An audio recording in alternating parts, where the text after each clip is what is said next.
நிறைய பேர் பார்த்தீங்கன்னா ஆன்லைன் ரம்மியில் அடிக்ஷன் ஆகிட்டு தன்னுடைய வாழ்க்கையே வீணாக்கிடுறாங்க. ஸோ இதுலேருந்து மீண்டு வருவது எப்படி அப்படின்னு பார்க்குறப்ப இந்த டயத்தில் நீங்கள் யாரும் சோஷியல் மீடியாவில் ரொம்ப அதிகமான நேரத்தை ஸ்பெண்ட் பண்ணாதீங்க. அந்த நேரத்தை குறைச்சிக்கோங்க.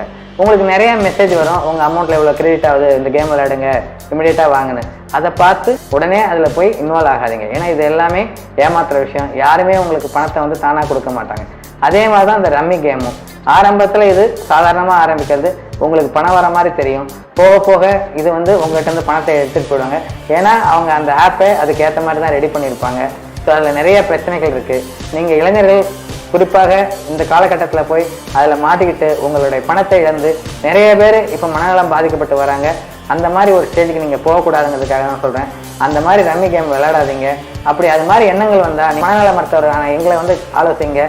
உங்களுக்கு யூஸ்ஃபுல்லாக இருக்கும். நன்றி, வணக்கம்.